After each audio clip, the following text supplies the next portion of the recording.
Good morning.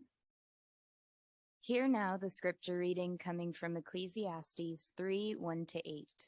This is from the NRSV translation. For everything there is a season and a time, for every matter under heaven, a time to be born and a time to die, a time to plant and a time to pluck up what is planted, a time to kill and a time to heal, a time to break down and a time to build up, a time to weep and a time to laugh, time to mourn and a time to dance, a time to throw away stones and a time to gather stones together, a time to embrace and a time to refrain from embracing, a time to seek and a time to lose, a time to keep and a time to throw away, a time to tear and a time to sow, a time to keep silent and a time to speak, a time to love and a time to hate, a time for war and a time for peace. This is the word of life. And now I'd like to welcome Sandra with our first testimony.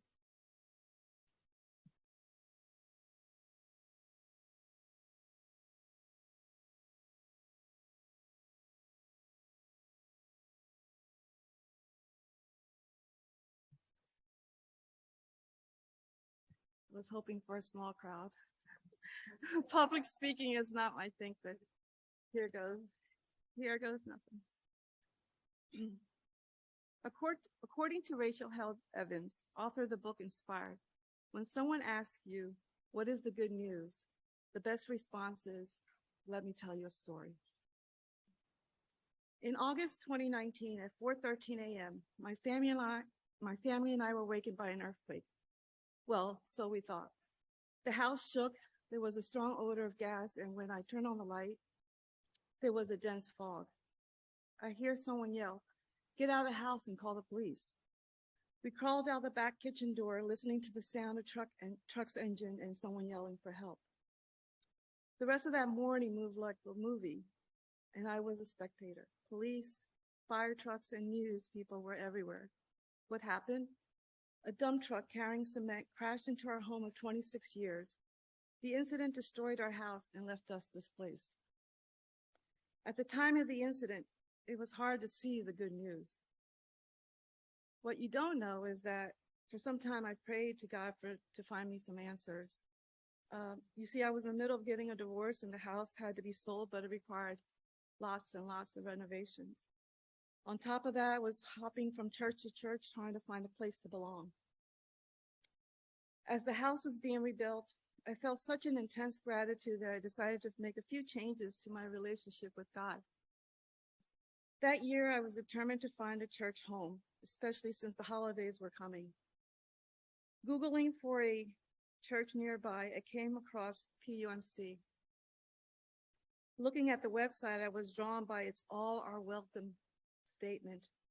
This must be it, as I tentatively made a plan to visit this coming Sunday, but still feeling a bit hesitant.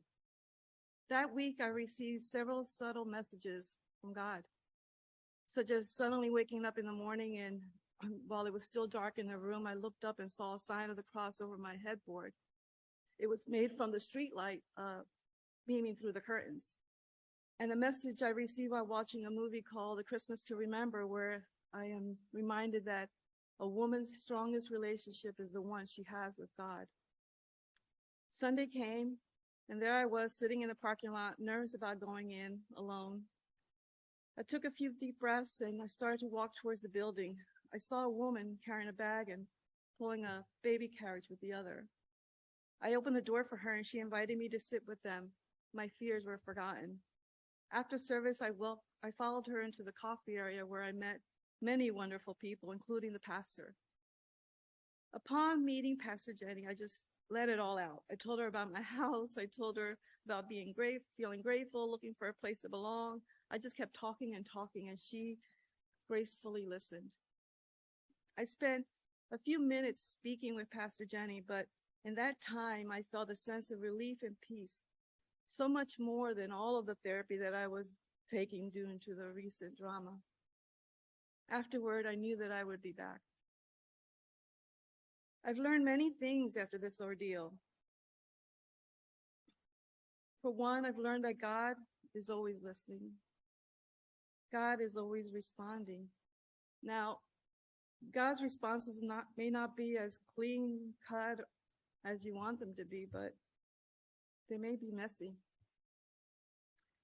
Just as today's passage reminds us, for everything there is a season and a time, for every matter under heaven, a time to break down and build up. God knew it was time for me to be part of a church community. And God didn't stop there. Since joining PUMC in 2020, I have come to be part of the KUMC church as well. A hidden gem with an illuminating path right to its front doors, greeting by its caring, compassionate people. God has led me to take up tasks that I felt were outside my comfort zone or that I believed to be too challenging. But here I am, standing in front of a crowd, sharing a personal story. At times reading the gospel during service, leading a book club, helping to lead a group discussion on anti-racism, participating in discussions of forgiveness, learning about holy troublemakers, and then also being invited to be part of the discipleship board, and so on and so on. A few years ago, I would have simply said, no. I've learned that my challenges don't define me. They help me grow closer to God. Today, when I'm invited to do something that is challenging and uncomfortable, I sleep on it, I wait, I listen. My story isn't finished. According to Rachel Held Evans, it leads to a grander narrative, something more epic, shared among all of us as we continue to contribute to the story. And to move the story along, add the same two words God used to do his work. And then, thank you.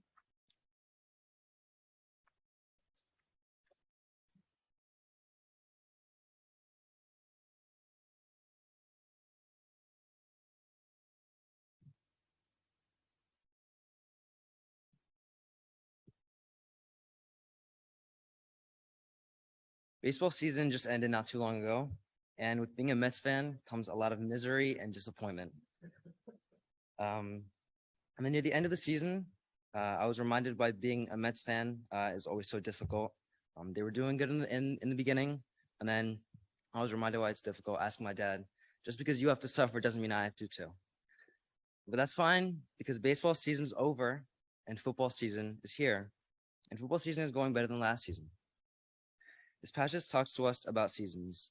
For everything, there's a season and a time for every matter under heaven. Simply, there's a season for everything. I've been through my own individual seasons as well. As a younger child, I didn't really care about going to church or serving at it either. To me, every Sunday was just a day before school, a day where I was forced by my parents to have 2 precious hours taken away from me. 2 hours I could have spent playing video games. It's something I prioritize over God. However, as I started to get older, as God started to work more and more into my seasons, and my priorities started to change, I was the one making the decision about going to church.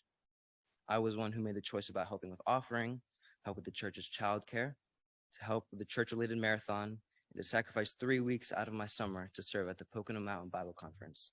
3 weeks my younger self would have spent playing video games. While yes, I was the one who was ultimately making the decision, none of that change could have been done without God and his influence in my life. As many more seasons await me in my future, God and his plans do too. I can't even begin to imagine what he has in store for me with Kingston and apart from Kingston. While I'm going through the different seasons of my life and having my faith nurtured by God, all of you are too. Some of you, seasons with a lot of highs and not many lows, and some others with seasons with a lot of lows and it seems like no highs at all. Whatever season you are currently in, I ask you to join me in the journey towards our future seasons. God has walked with us in all of our seasons so far, and I'm excited to see the new seasons God has planned for all of us. Thanks be to God.